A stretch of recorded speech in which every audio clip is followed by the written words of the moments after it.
Hello, everyone. In this video, I'll be talking about just a few follow-up thoughts on labs, as well as the upcoming assignments, and then I'll be going over the theories for this module. So let's start with labs.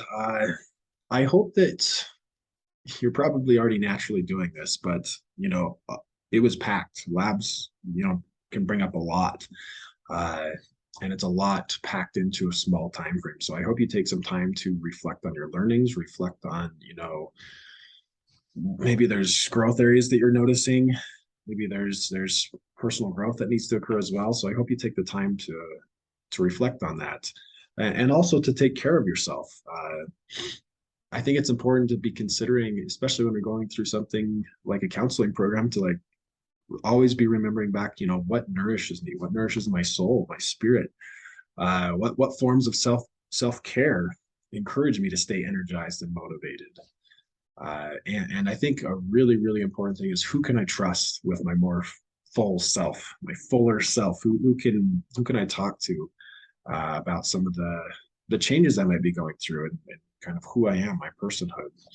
So I hope that that you can take the time to, like I said, take care of yourself and also reflect on those growth areas and be able to keep pressing forward with the program.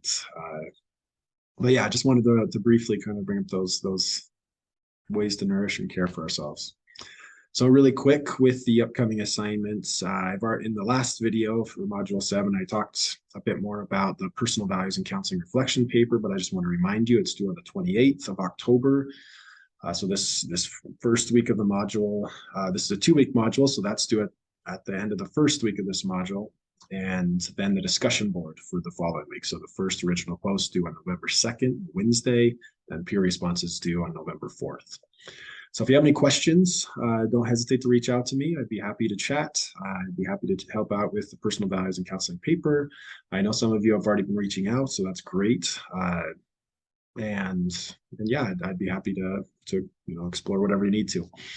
And with that, I'm gonna go into a discussion of the theories for this module. All right, now I'll be talking about rational emotive behavior therapy, or REBT, CBT, cognitive behavior therapy, as well as choice/reality, the choice/reality approach.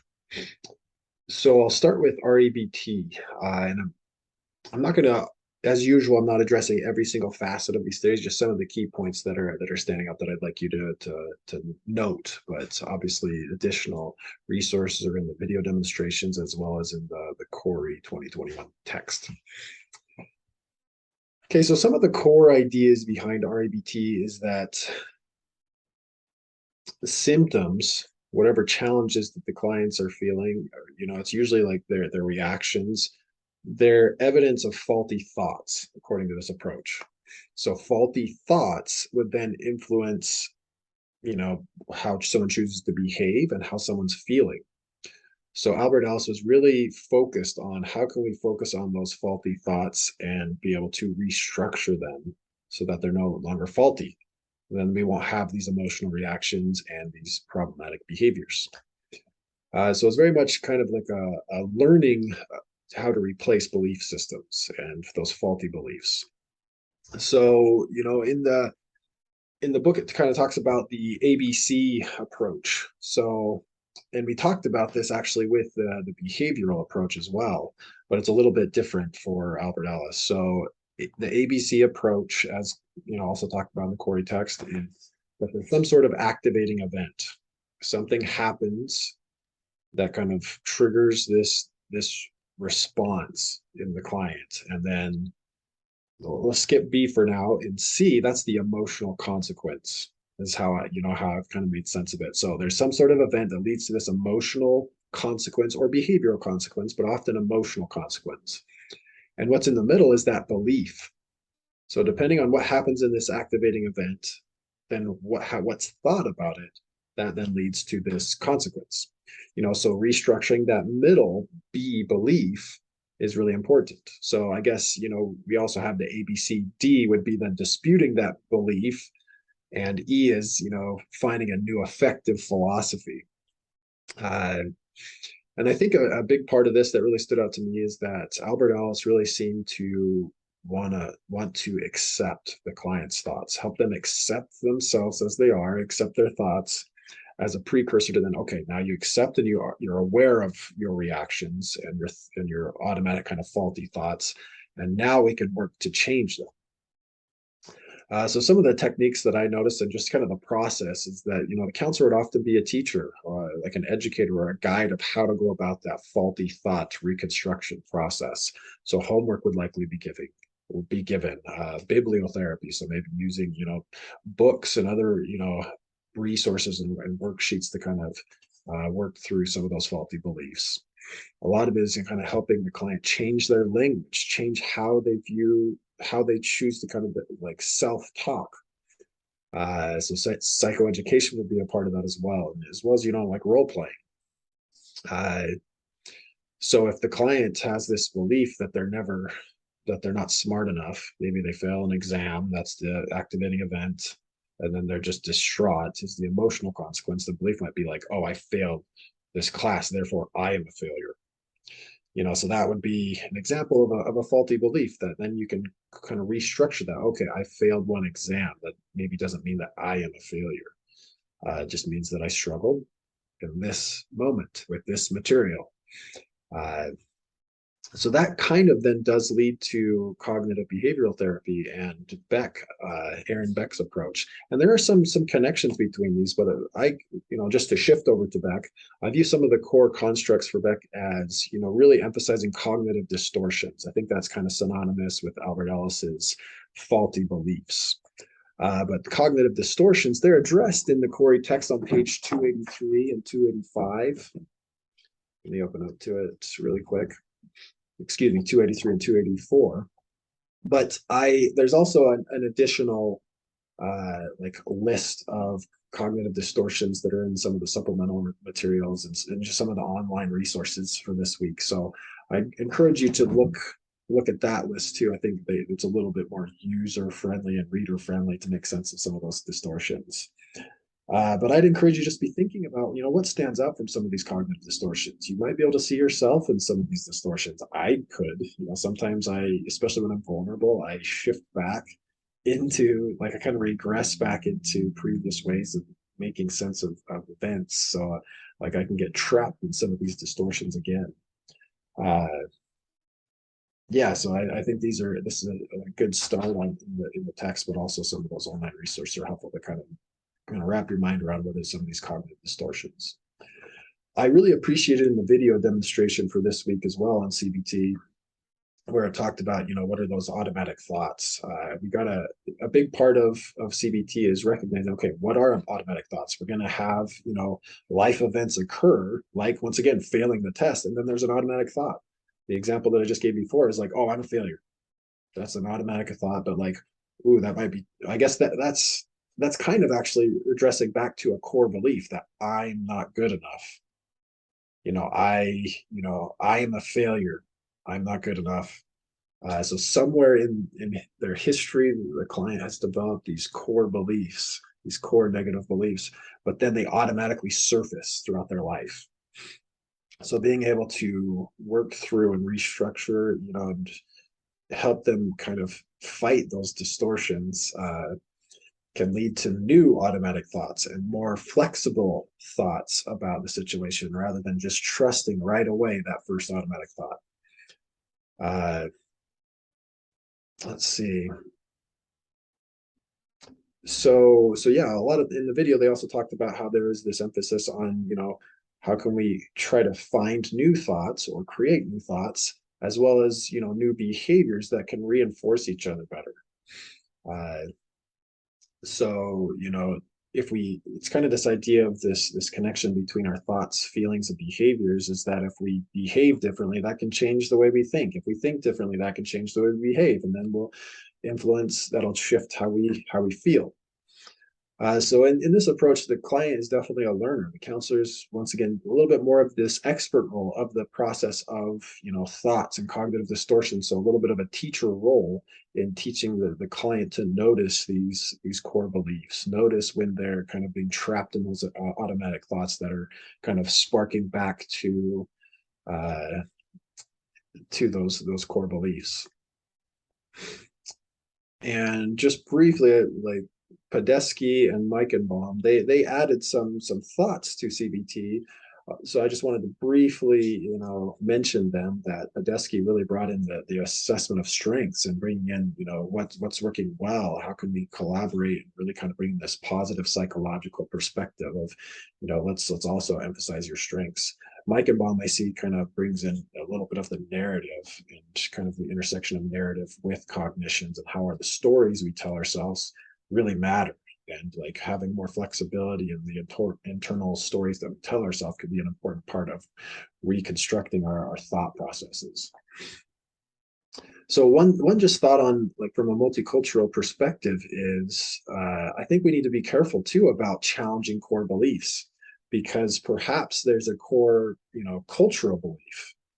Like, I might use this example in a moment too, with choice theory and reality therapy, but maybe there's a belief that, like, I should not challenge my parents, like, and maybe that's cultural. Like, that's a cultural belief that there's a different way from, maybe more Western approach would be, yeah, like Western individualistic perspective would be, you can challenge your parents, you can branch off and go be your own individual.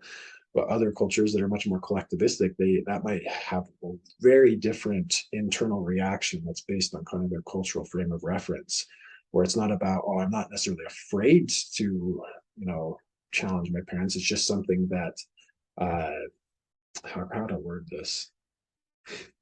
Maybe it's just much more of a cultural response to that. Like, that's not the norm. That's not the norm of what the parents are seen as. Like, I need to give respect to parents. It's not about, like, one needing to go off and do my own thing. It's like, I need to hear my parents out and honor them, honor their wisdom.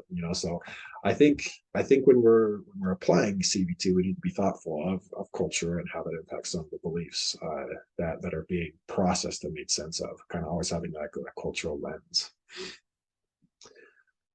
Okay, so I want to shift over to the choice theory and reality therapy.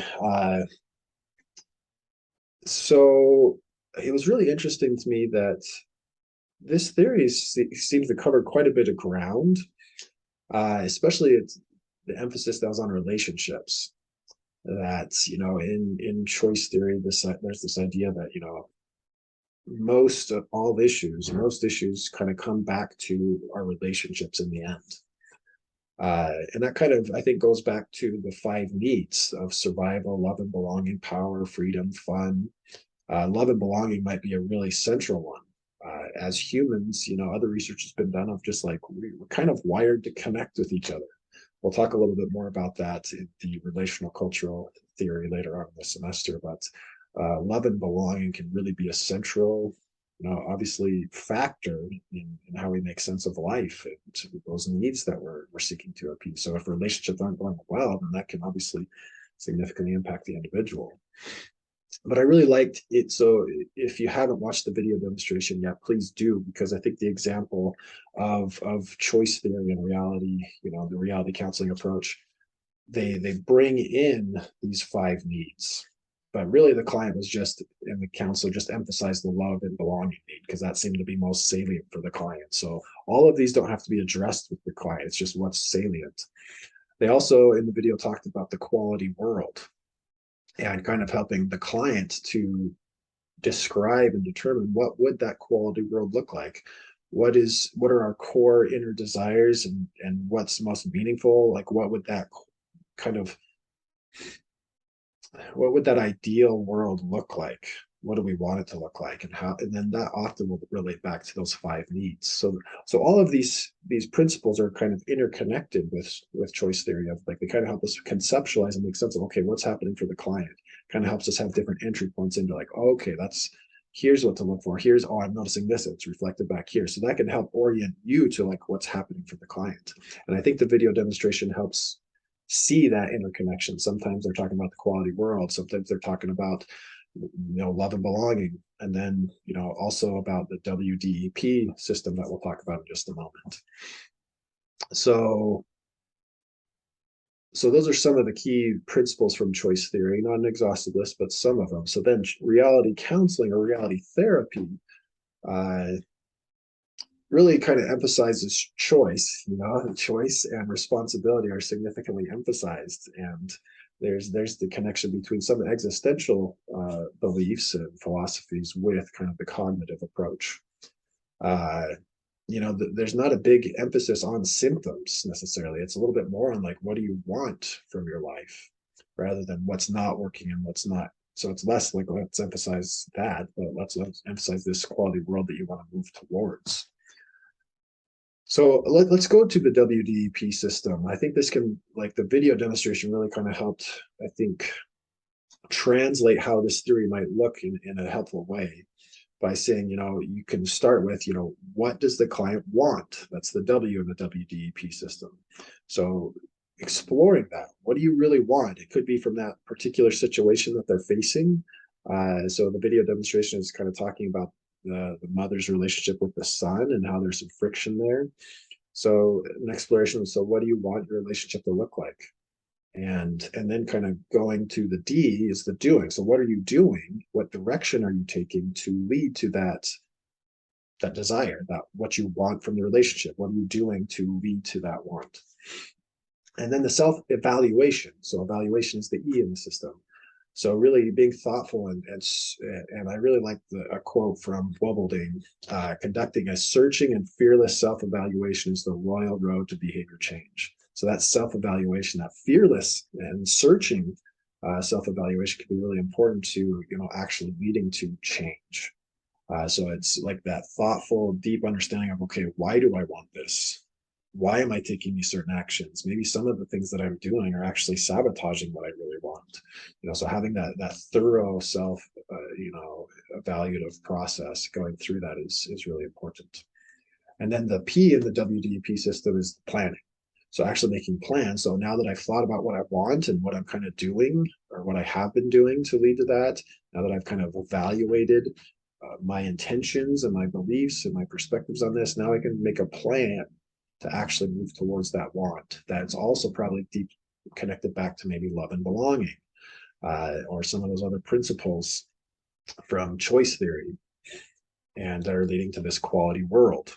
So, and I don't necessarily see that this WDEP system has to be linear. Like sometimes you might be talking about what are you doing, and then going back, okay, based on what I'm doing, like this is leading to more insight of what I actually really want, or the self-evaluation is leading to a deeper understanding of what I really want. So it doesn't necessarily have to be that linear process, but it's just kind of having that model in those steps can look nice, but sometimes in practice it might be a little bit more fluid.